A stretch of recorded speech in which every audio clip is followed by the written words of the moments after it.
Assalamualaikum warahmatullahi wabarakatuh. Waalaikumsalam warahmatullahi wabarakatuh.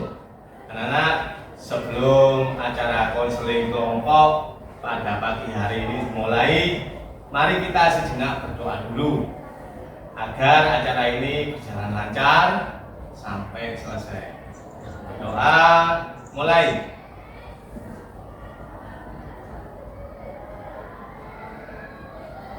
Selesai. Baik anak-anak, untuk selanjutnya yaitu untuk konseling kelompok, ada yang tahu? Belum. Belum ada yang tahu tentang konseling kelompok? Belum. Oke. Pak Anak jelaskan. Konseling kelompok yaitu mengentas masalah siswa. Ya, itu adalah konseling kelompok. Untuk berikutnya perlu kalian ketahui, di dalam konseling kelompok ada 3 asas. Ya, yang pertama asas keterbukaan, yang dimana asas keterbukaan ini seorang siswa ya mengungkapkan masalahnya ya, yang ada di dirinya sendiri. Yang kedua, asas kesukarelaan. Ada yang tahu asas kesukarelaan? Belum. Sekarang saya tanya, kalian datang ke kelas ini dengan ikhlas atau dengan unsur terpaksa? Ikhlas. Alhamdulillah, ya, dengan ikhlas. Yang terakhir, asas kerahasiaan. Asas kerahasiaan ini yang dimana saya contohkan ya, kita sedang menyelesaikan masalah di ruang forum kelas ini. Nanti ketika pas selesai acara, jangan sampai apa yang kita bicarakan nanti dibicarakan di luar. Ya, di luar yaitu dengan bapak ibu guru, dengan teman kalian, ya, dengan teman sekelas. Kalau bisa, apa yang kita bicarakan di dalam forum kelas ini pada pagi hari ini harus dijaga, ya, harus dijaga dengan baik. Ya, itu adalah asas kerahasiaan. Ya, baik anak-anak, untuk sebelum acara selanjutnya, Pak Hanafi akan membagikan sebuah formulir yang dimana formulir tersebut adalah tentang ketersediaan atau kesukarelaan kalian datang ke kelas ini. Ya, siap ya? Siap. Oke, tetap semangat. Semangat. Alhamdulillah.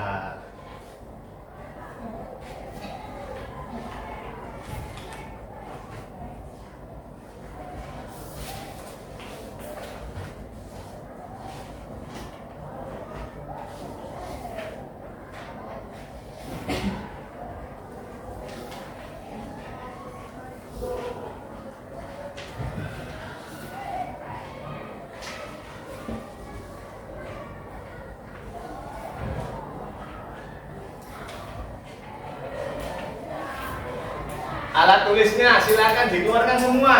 Ya. Oh ya, belum ya. Sorry. Ya. Oke, silakan dikerjakan, diisi. Saya kasih waktu 5 menit, cukup ya? Oke, silakan.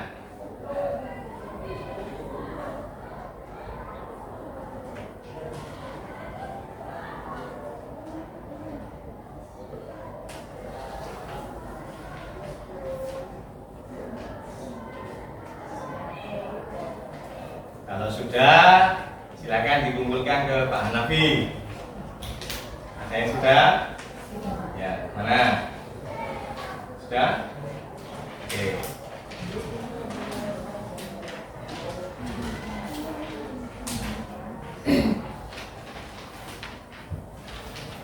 Sudah, Mas?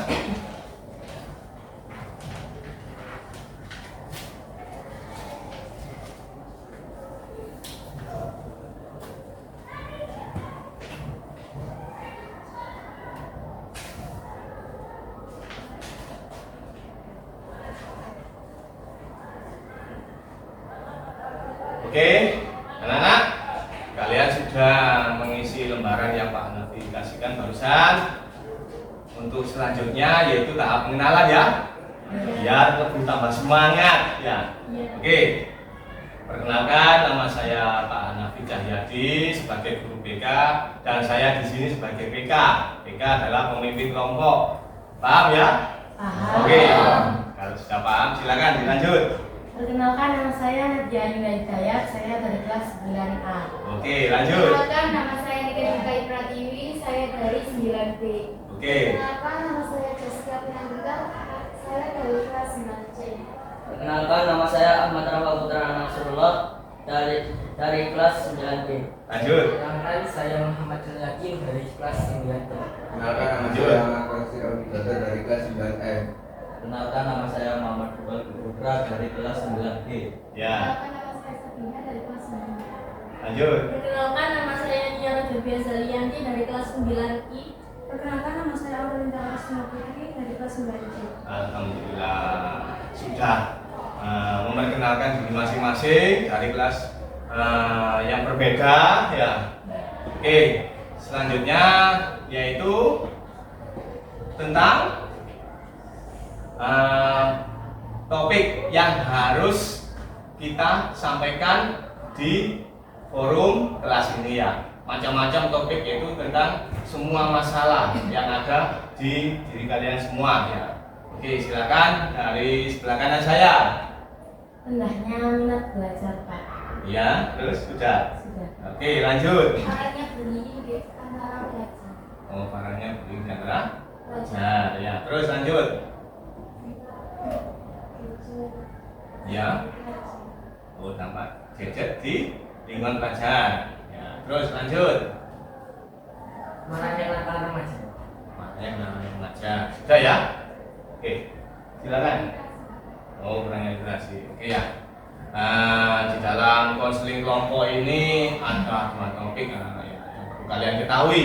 Yang pertama topik bebas. Di mana topik bebas ini sudah disampaikan oleh teman-teman kalian ini tadi ya. Untuk yang kedua topik tugas.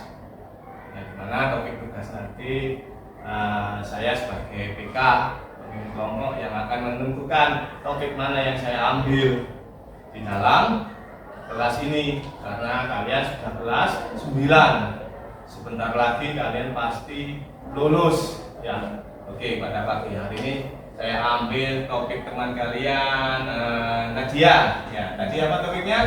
Rendahnya minat belajar. Rendahnya minat belajar. Oke, ada yang memberikan saran anak-anak? Oh ya, silakan. Jadi Pak, saya punya masalah. Ah. Setiap malam saya itu suka begadang dan bermain HP sampai larut. Ya. Sehingga kalau di kelas saya sulit untuk berkonsentrasi dan kurang minat untuk belajar. Jadi Oh, gitu. gimana solusinya, Pak? Solusinya, oke. Sebelum saya ngasih solusi atau saran, mungkin dari teman-teman kalian di sini, Saya, Pak. ya silakan. Sebaiknya saran saya Nadia harus bisa mengatur waktu. Terus tidak bermain HP apalagi sampai larut malam. Oh gitu ya. Ada Terus, literasi juga. ya bagus ya. Oke, ada lagi yang anak saran atau masukannya? Ya silakan. Menurut saya sebaiknya Nadia mengurangi bermain HP Ya. dan bermain HP sewajarnya saja. Dan Ya, sangat bagus sekali. Belajar dengan literasi. Itu ya. Oke. Ada yang lain? Oke, silakan. Ada yang lain? Sudah. Sudah. Sudah. Ini anak-anak ya.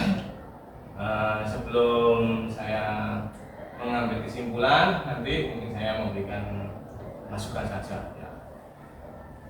Agar kalian nanti di dalam kelas supaya tetap semangat belajar ya, apapun kondisi dan dimanapun keadaan kalian nanti di dalam kelas. Yang pertama ya, harus tetap semangat ya, dalam semangat belajar ya, apapun bentuknya belajarnya ya, belajar dalam kelas, terus belajar di luar lingkungan kelas kan ada, misalkan mapel prakarya atau mapel yang lain ya, anak-anak tolong belajar di luar kelas, pembelajarannya harus tetap semangat anak-anak ya. Itu yang pertama. Yang kedua, harus bisa menjaga diri dalam hal waktu ya. Misalkan kalian, saya contohkan ketika pas kalian pulang sekolah ya. Pulang sekolah pasti kalian sholat, terus tidur ya, terus pada sore harinya juga sama, sholat, terus membantu pekerjaan rumah ya. Malam harinya baru kalian harus menata waktu dengan sebaik-baiknya, karena kalian seorang siswa ya, pembelajarannya harus lebih semangat ya. Sudah kelas 9 kalian tidak lama ya, kurang berapa bulan lagi pasti ujian, terus lulus ya, terus baru melanjutkan sekolah lanjutnya ya. Oke, saya sampaikan lagi, di waktu malam hari ini sering diremehkan oleh seorang siswa ya. Kebanyakan seorang siswa pada malam hari itu belajarnya kurang ya. Kurang bagaimana Pak? Saya misalkan masih 40% ya, pada belajar malam hari di rumah, kurang semangat. Mau saya kasih tips dan kunci supaya kalian besok jadi orang sukses? Mau. Oke ya, ini anak-anak ya. Misalkan satu hari ini kalian belajarnya ada 4 mapel kan ya. Misalkan bahasa, PKN, matematika, seni budaya. Nah, sebelum pas pada malam harinya, sebelum kalian membuka mata pelajaran untuk esok harinya ya, kalian harus membuka dulu pelajaran yang kalian terima, yang kalian pelajari tadi di sekolah. Fungsinya apa anak-anak? Fungsinya yaitu agar kalian selalu mengingat ilmu yang satu hari tadi ya. Tidak langsung datang di kelas seharian mencatat ya, tugas dan lain-lain, terus setelah itu tutup buku ya, salah.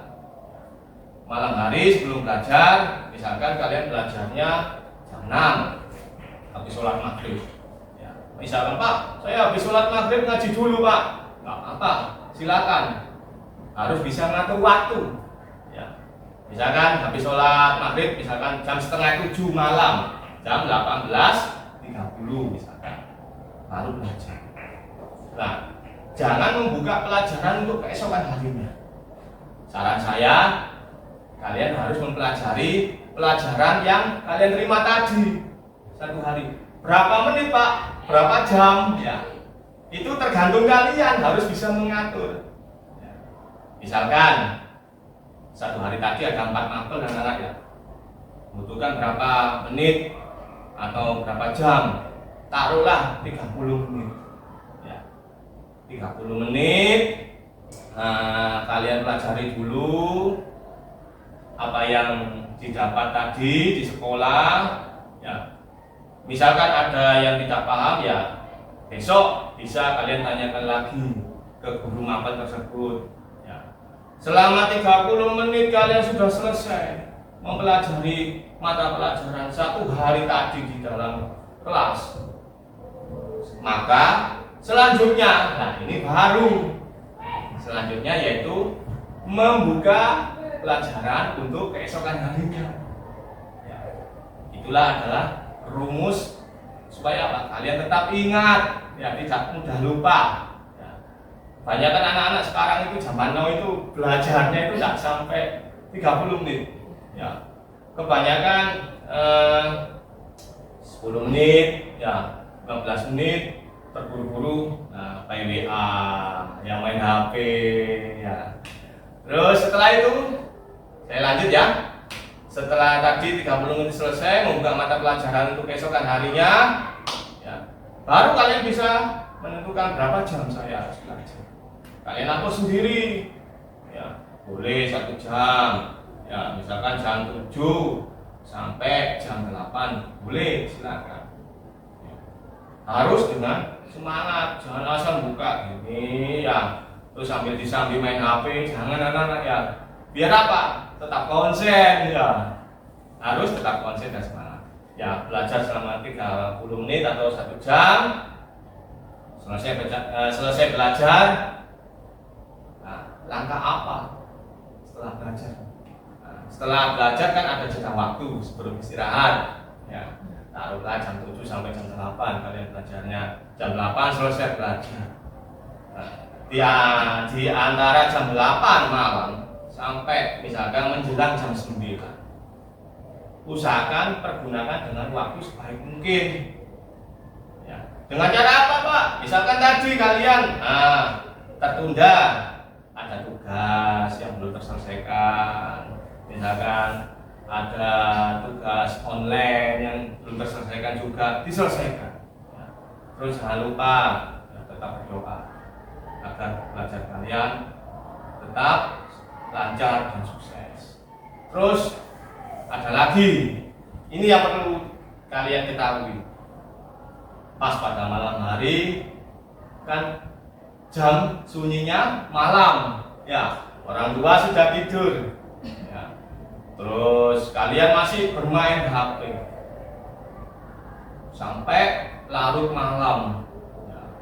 Sampai jam 12 misalkan, atau sampai jam 1. Ya. Ini sangat berbahaya. Bahayanya apa dampaknya? 1, mengurangi niat belajar, yaitu dampaknya besok pada waktu kalian di dalam kelas pembelajaran itu sangat berkurang konsennya, semangatnya kurang. Ya. Maka daripada itu, tolong gunakan waktu pada malam hari dengan sebaiknya. Ya. Boleh main HP, harus bisa mengatur waktu. Ya, misalkan ada jeda waktu tadi jam 8 sampai jam 9 malam, silakan, nggak apa-apa. Tapi ingat kewajiban. Ya, kewajibannya apa? Saya besok harus sekolah. Bagaimana caranya saya mengatur waktu? Ya, jangan sampai kalian terlena. Ya, terlenanya tidak bisa mengatur waktu, anak-anak. Akhirnya dampaknya pagi harinya di dalam kelas kalian tidur, ya, terus tidak semangat, loyo badan, ya. Ada lagi yang melamun, ya, tidak konsen, ya. Coba di sini ada nggak? Di sini, ya, pada waktu di kelas ada ya, pasti ada salah satu ya. Maka daripada itu, kalian seorang siswa sudah kelas 9 harus bisa mengatur waktu, anak-anak. Ya. Itu solusi dari saya, nanti belum saya simpulkan. Oke, ada yang lain, silakan memberikan saran atau masukannya atau tanya, silakan, nggak apa-apa. Ya, silakan. Bagaimana cara mengatur waktu antara bermain gadget dan belajar? Mengatur waktu bermain gadget dan belajar. Ini saya jelaskan tadi, sudah paham? Masih separuh mungkin ya, agak melamun ya. Tadi saya jelaskan mungkin agak melamun. Oke, saya jelaskan lagi, nggak apa-apa. Mengatur waktunya seperti yang saya sampaikan tadi, sampai harus pandai-pandai mengatur waktu. Misalkan belajar sampai jam 7 sampai jam 8, ya, kan sudah berakhir. Nah, setelah itu jam 8 menginjak jam 9 malam. Disitulah kesempatan sampean tadi menggunakan HP tadi dengan sebaik-baiknya. Ya, entah itu menyelesaikan tugas online yang belum selesai diberikan oleh Bapak Ibu guru, ya, atau mau WA ke saudara atau ke teman menanyakan tugas besok itu apa ya, lupa saya, boleh. Ya, lewat HP tadi, by WA tadi. Ya, jadi harus pintar-pintar mengatur waktu. Jangan sampai kalian diatur oleh waktu. Ya. Maka daripada itu, mulai sekarang saran saya, tolong pergunakanlah waktu dengan sebaik-baiknya ya. Karena kalian sudah menginjak kelas 9 anak-anak ya. Waktu itu di kelas 9 itu hanya sekejap saja, tidak sampai 1 tahun anak-anak ya. Mungkin kurang lebih 8 bulan, 9 bulan ya. Harus dengan semangat belajarnya. Oke, sudah dapat dipahami? Oh, sudah. Oke, ada yang lain, silakan. Saya mau memberi saran, Pak. Oh, mau memberi saran ya, silakan. Saran saya saat menggunakan gadget, Ya. kita harus menggunakannya sebagai bahan belajar. Betul. Jadi tidak hanya bermain game, nonton film, dan lain sebagainya. Ya. Dan kita juga bisa menjadikan gadget itu sebagai media belajar dan sarana mencari informasi Betul. mengenai pendidikan. Ya, Selain itu kita juga bisa mengikuti bimbel online di aplikasi-aplikasi yang ada dan terdaftar di gadget tersebut. Contohnya seperti ruang guru dan lain-lain. Oh gitu ya. Tepuk tangan anak-anak ya. Nah, seperti yang disampaikan teman kalian tadi, sarannya sangat bagus. Masukan dari teman kalian juga bagus. Ya. Jadi ini anak-anak ya. Kesimpulannya. Oke, sebelum saya ambil kesimpulan, ada yang tanya lagi? Ada memberikan saran? Saya ingin Ya. bagaimana cara mengatasi kecanduan terhadap gadget dan kurangnya minat membaca buku? Mengatasinya ya. Oke, cara mengatasinya dan kurangnya membaca buku. Sama yang disampaikan teman kalian ini mungkin saya tambahi, yaitu sampean harus pintar mengatur waktu. Ya. Misalkan saya contohkan hari Sabtu, ya besok kan hari Minggu. Nah, pas di hari Minggunya kalian kan free, ya bisa kumpul dengan keluarga, bisa untuk refreshing apapun. Ya. Disitulah sampean bisa mengatur untuk bermain gadget tadi. Ya. Pas pada malam harinya, hari Minggu malam harinya, konsen lagi. Ya kemana Pak? Belajar. Ya. Karena besok tugasnya, kewajibannya sampean harus belajar. Ya, tugas seorang siswa. Ya, jangan ya menggunakan HP terus. Ya, sudah 1 hari tadi sudah cukup hari Minggu. Pak, misalkan hari-hari lainnya, ya sama. Jawabannya harus bisa mengatur waktu. Saya belajar jam sekian, jam sekian. Terus saya menggunakan alat komunikasi ini sekian menit atau sekian jam, misalkan setengah jam, ya boleh, ya tidak apa-apa. Oke, nah, bisa dipahami ya. Oke, ada yang lain? Ya silakan. Ya. Saran saya, kita harus dapat menggunakan HP Ya. dan mengurangi waktu penggunaan HP tersebut. Sudah. Ya sangat bagus sekali. Ya. Jadi bisa apa ya? Bisa kita atur sendirilah waktunya. Ya. Bagaimana caranya? Ya. Kalian harus bisa mengatur sendiri ya. Karena apa? Dampaknya HP itu ya besar sekali anak-anak ya. Kalian mungkin sudah tahu dampak HP itu sangat besar sekali ya.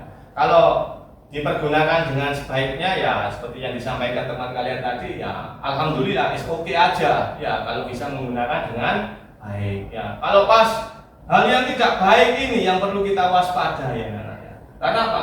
Pas kalian menggunakan HP tadi, orang tua kan tidak mungkin ngontrol ya, dilepas kendali orang tua ya, nggak mungkin lah, mungkin anggapan orang tua kalian nggak mungkin anak saya macam-macam ya, mungkin belajar ya. Itu yang tanggapan orang tua. Nah pas yang di luar yang kita duga ya, HP tadi digunakan yang macam-macam bagaimana ya, maka daripada itu penggunaannya harus dengan sebaik-baiknya, dengan seperlunya saja. Misalkan tanya tentang pelajaran atau membuka situs-situs pendidikan ya, atau yang lain tidak apa-apa anak-anak silakan. Apalagi kalian sudah kelas 9 membuka situs, oh nanti ujian nanti kelas 9 mapel ini gimana ya, silakan browsing nggak apa-apa ya. Oke, ada yang lain? Saya Pak. Ya silakan. Bagaimana cara meningkatkan konsentrasi dan minat belajar pada siswa? Meningkatkan konsentrasi dan minat belajar. dan minat belajar. Nah, ini sangat bagus saudara ya. Konsentrasi ya. Konsentrasi dalam minat belajar. Contohnya ketika dalam kelas. Saya contohkan dalam kelas ya. Saya contohkan dalam kelas. Ketika ada contoh mata pelajaran matematika atau bahasa Inggris. Kebanyakan dua mapel ini banyak yang tidak disukai oleh siswa. Ya apa enggak? Iya. Iya kan ya. Banyak. Misalkan bahasa Inggris. Ya, Pak, bosen Pak. Menerangkan ini aja, sedang saya tidak mengerti, saya buat tidur atau berguru atau bagaimana ya. Nah, ini anak-anaknya. Kalian salah misalkan tidak konsen ke pelajaran tersebut. Apapun pelajarannya di dalam kelas. Saya contohkan matematika sama bahasa Inggris tadi. Kalian harus tetap konsen. Ya. Supaya apa? Kalian dapat mengerti. Ya. Supaya dapat mengerti. Yang kedua, ilmunya itu barokah. Ya. Jangan bahasa Inggris saja, matematika, yang lainnya juga. Ya. Misalkan saya contohkan dua mapel tadi kalian tidak mengerti dan kurang dipahami. Kalian boleh pas pada waktu selesai jam mapel tersebut, Pak, mohon izin, saya kurang paham tentang pelajaran matematika tadi. Mungkin saya dikasih waktu ke ruangannya Bapak, mau tanya lagi, boleh anak-anak? Tak apa-apa. Karena apa? Siswa itu wajib tanya. Ya, apabila ada mata pelajaran yang tidak dimengerti dan tidak dipahami. Kalau kalian diam saja, gimana ilmu yang kalian dapat? Nanti di rumah nanti pasti bingung. Misalkan ada tugas matematika, gimana ya tugas ini ya? Bingung apa enggak? Bingung. Ya. Maka daripada itu saran saya, sampai harus tetap konsen. Baik itu pelajaran yang tidak kalian sukai, misalkan matematika sama bahasa Inggris tadi, tetap konsen anak-anak ya. Baru nanti misalkan ada pertanyaan atau ada kesulitan yang kalian alami setelah mata pelajaran selesai, jamnya selesai, kalian boleh tanya ke bapak ibu guru yang mengajar tadi. Nggak usah takut ya. Takut Pak, saya mau tanya ini, takut dimarahi ya, atau sungkan Pak ya, tidak usah, harus tetap tanya dan semangat ya. Apalagi nanti pada waktu ujian pasti ada mata pelajaran matematika sama bahasa Inggris tadi ya. Oke ya, bisa dipahami ya. Ada yang lain? Silakan. Izin memberi saran. Oh ya, silakan. Untuk menilai konsentrasi itu bisa dengan cara memperbanyak interaksi. Gimana? Memperbanyak interaksi dan juga menonton banyak video pembelajaran. Itu ya. Oke, bagus juga. Ya. Ada yang lain? Tidak. Oke, tadi lupa ya saya melakukan ice breaking ya. Kita lakukan di sekarang ya. Sanggup anak ya? Bisa ya? Sanggup. Oke. Saking semangatnya tadi ya lupa saya ya. Oke, sekarang kita ice breaking ya. Good morning, student. Good morning, sir. We are smart student. Oke, tepuk tangan anak-anak. Baik anak-anak ya, sekarang saya simpulkan ya. Masalah yang tadi saya simpulkan. Menurut saya simpulkan kalian sebagai seorang pelajar kelas 9, kalau bisa satu tetap semangat, yang kedua mengatur waktu dalam hal apapun bentuknya. Ketika pas waktu pulang sekolah, ya terus sore harinya bagaimana apa yang harus kalian lakukan, pas malam harinya apa yang harus saya lakukan lagi, ya harus bisa mengatur waktu. Terus besok harinya, besok paginya saya sekarang misalkan saya sekolah, jangan sampai terlambat contohnya, ya harus bisa mengatur waktu. Kebanyakan anak-anak itu sekarang itu saya tanya pas di pintu gerbang depan, waktu saya piket, nah kenapa aku terlambat? Tidurnya kemalaman Pak. Nah pasti. Terus ada lagi, kenapa kok terlambat? Ya tadi Pak, bangunnya kesiangan. Ya banyak alasan. Jadi siswa yang sekarang itu kebanyakan belum bisa mengatur waktu. Kebanyakan diremeh anak-anak ya. Jadi saran saya, anak-anak harus bisa pandai-pandai pintar mengatur waktu ketika posisi kalian masih pelajar. Begitu juga nanti ketika kalian sudah SMA, SMK, ketat-ketatnya dalam hal pembelajaran. Kalian harus juga pintar mengatur waktu juga. Ya. Jangan sampai waktu kalian salah gunakan. Ya. Oke, itu adalah kesimpulan saya. Sebelum saya tutup doa, ada yang tanyakan lagi? Tidak ada? Sudah ya? Oke. Sebelum tutup doa, saya mengharapkan kalian besok jadi orang sukses. Amin. Ya, apa yang kalian cita-citakan tercapai semua. Amin. Ya, terus dapat mengatur waktu. Ya, itu harus kalian ingat-ingat ya, mengatur waktu. Oke, baik anak-anak ya. Mari kita berdoa dulu supaya nanti selamat sampai rumah dan semua harapan yang kalian inginkan dapat tercapai. Amin. Oke, berdoa mulai. Selesai. Assalamualaikum warahmatullahi wabarakatuh. Waalaikumsalam warahmatullahi wabarakatuh.